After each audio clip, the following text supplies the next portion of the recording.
बिस्मिल्लाहिर्रहमानिर्रहीम। अस्सलाम वालेकुम दोस्तों, मैं हूं आपके सरफराज तरीन। उम्मीद है आप ईमान और सेहत की बेहतरीन हालत में होंगे। दोस्तों, आपने ये मशहूर मकूला तो सुना होगा कि पाकिस्तान दुनिया का वो वाहिद मुल्क है जहां लोग काम न करने की तनख्वाह लेते हैं और काम करने की रिश्वत लेते हैं। दोस्तों, रिश्वत एक ऐसा नासूर है जो हमारे माशरे में दिन ब दिन जो है वो फैलता जा रहा है और इसने हमारे सिस्टम को खोखला करके रख दिया है। और जुल्म ये है कि इसको जो है गुनाह भी नहीं समझा जा रहा, इसको जो है वो कुछ गलत काम भी नहीं समझा जा रहा। इंतहाई जेठाई से रिश्वत ली भी जाती है और दी भी जाती है। बहुत सारे लोग ऐसे हैं जो तरफैन से, दोनों तरफ से जो है वो बाहमी माली मनफियत हासिल करने के लिए वो एक दूसरे को रिश्वत लेने और देने का काम करते हैं। तो दोस्तों, हम सबसे पहले जानते हैं कि रिश्वत है क्या। रिश्वत उस चीज़ को कहा जाता है, उस माली फायदे को कहा जाता है जो किसी का हक गस्ब करने के लिए या अपने लिए कोई नाजायज़ फ़ायदा हासिल करने के लिए जो माली लेन देन जो है दो अफराद के दरमियान किया जाता है, उसको रिश्वत कहा जाता है। कुरान करीम के अंदर अल्लाह करीम फरमाते हैं, वला तअकुलू अमवालकुम बैनकुम बिल-बातिल व तुदलू इलल हुक्काम लितअकुलू फरीक़म मिन अमवालिन नास बिल-इस्मि व अंतुम। ये सूरह बकरा की आयत नंबर 188 है। इसका तर्जुमा है, और ना खाओ माल एक दूसरे का आपस में नाहक, और ना पहुँचाओ इनको हाकिमों तक कि खा जाओ कोई हिस्सा लोगों के माल में से जुल्म करके नाहक, और तुमको मालूम है। यह आयत ऐसे शख्स के बारे में है जिसके पास किसी का हक हो लेकिन हक वाले के पास सबूत न हो। इस कमज़ोरी से फ़ायदा उठाकर वो अदालत या हाकिम मजाज से अपने हक में फ़ैसला करवा ले और इस तरह दूसरों का हक गस्ब कर ले। ये जुल्म है और हराम है। अदालत का फैसला जुल्म और हराम को जायज़ और हलाल नहीं कर सकता, और ये जालिम जो है इंदल्लाह मुजरिम होगा। ये तफसीर इब्न कसीर में ये तफसीर इसकी की गई है। चूँकि इस्लाम दीन हक और दीन अदल है, इसलिए इसने रिश्वत की जुमला सूरतों को नाजायज़ और हराम करार दिया है।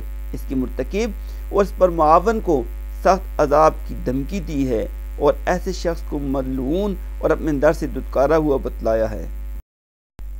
रिश्वत लेना और देना दोनों ही गुनाह कबीरा में शुमार होते हैं। इसकी दलील मुस्नद अहमद और सुनन इब्न अबी दाऊद की जो रवायत है कि हज़रत अब्दुल्लाह इब्न अम्र रज़ियल्लाहु तआला अन्हु बयान करते हैं कि रसूल करीम सल्लल्लाहु अलैहि वसल्लम ने इरशाद फरमाया कि रिश्वत देने और रिश्वत लेने वाले पर लानत फरमाई। और दूसरी जगह आता है कि रिश्वत लेने वाले और देने वाला दोनों जो हैं वो जहन्नमी हैं। अर्राशी रिश्वत देने वाले को कहते हैं और अल-मुर्तशी रिश्वत खोर को कहते हैं। हुज़ूर पाक सल्लल्लाहु अलैहि वसल्लम ने इन दोनों को लानती फरमाया है, और जिसको हुज़ूर पाक सल्लल्लाहु अलैहि वसल्लम लानती फरमा रहे हों उसके बारे में इंसान क्या कह सकता है। ये उसकी महरूमी के बारे में कि वो आका अलैहिस्सलातु वस्सलाम की शफाअत से भी मारूम होगा। जो रिश्वत जो है लेने की नाजायज़ सूरतें क्या है, लेने और देने की। आप किसी ऐसे ओहदे या किसी सीट के उसूल के लिए रिश्वत देते हो, किसी को माली फ़ायदा पहुँचाते हो और उसके बदले उससे वो ओहदा और सीट हासिल करते हो जो आपका हक नहीं बनता है और मेरिट भी किसी और का हक बनता है। ये भी रिश्वत की एक सूरत है। या किसी को रिश्वत दे के अपनी मर्जी का फैसला हासिल करते हो, ये भी रिश्वत की एक सूरत है। और रिश्वत की एक सूरत ये भी है कि आप किसी जगह काम कर रहे हो और आपको उसके बदले तनख्वाह मिलती है, लेकिन इसके बावजूद आप लोगों को पैसे लेने के लिए, रिश्वत लेने के लिए बिला जवाज़ तंग करते हो, उनके कामों में डिले टैक्टिस करते हो ताकि वो लोग मजबूर होकर आपको रिश्वत दें।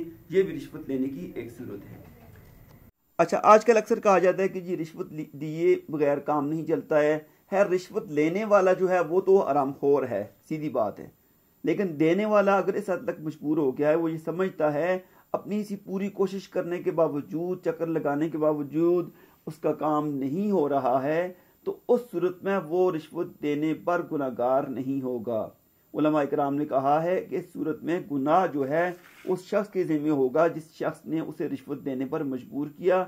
बहरहाल इसने जिस तरह भी दी है, मजबूरी के साथ दी है, लेने वाले के लिए वो हराम ही होगी। इस सूरत के जवाब में उलमा ने जो है मुस्नद अहमद की एक रवायत जो है वो बयान की है। उमर बिन खत्ताब रज़ियल्लाहु तआला अन्हु बयान करते हैं कि रसूल करीम सल्लल्लाहु अलैहि वसल्लम ने फरमाया, बिलाशुबा इनमें से कोई एक कुछ मांगता है तो मैं इसे दे देता हूँ, तो वैसे बगल में दबाकर निकल जाता है, इनके लिए ये आग ही है। हज़रत उमर रज़ियल्लाहु तआला अन्हु ने अर्ज़ किया, या रसूलल्लाह सल्लल्लाहु अलैहि वसल्लम, तो आप उन्हें देते क्यों हैं? रसूल करीम सल्लल्लाहु अलैहि वसल्लम ने फरमाया, वो मांगे बगैर जाने से इनकार कर देते हैं اور اللہ ताला ने मेरे लिए बुखल से इनकार किया है। बहरहाल ये उसूल समझ लें कि जिस चीज़ का देना हराम होता है वो लेना भी हराम होता है, जिसका लेना हराम होता है उसका देना भी हराम होता है। आपने सिर्फ इस चीज़ में ये ध्यान में रखना है कि आप रिश्वत इसलिए दें कि अपना हक हासिल कर सकें या अपने आप को जुल्म से बचा सकें। इस सूरत में आप इंदल्लाह कोई मुजरिम नहीं होंगे। लेकिन अगर आपने रिश्वत इसलिए दी कि आप वो जो चीज़ लेना चाहते हैं आपका हक नहीं है, ये आपके लिए हराम है और आप गुनाह कबीरा के मुर्तकिब हो रहे हैं। और आखिरी बात करूं कि जो बंदा भी रिश्वत लेता है उसको अपने गुनाहों पे तौबा करनी चाहिए, और अगर तौबा वो करता है, तौबा की सूरत में उसकी खलासी कैसे होगी, उसमें या तलाफी है या माफ़ी है। जिन लोगों से उसने रिश्वत ली है जाए उनके पास जाकर उनको जो उनसे माल लिया था उनको वापस करें, तब उसका ये गुनाह माफ़ होगा। और दूसरा जो है तब माफ़ हो सकता है या उसको माफ़ कर देंगे, तुमने जो हमसे पैसे लिए थे हम तुमको माफ़ करते हैं। अल्लाह पाक जो है हमें इस गुनाह से महफूज फरमाए, आमीन।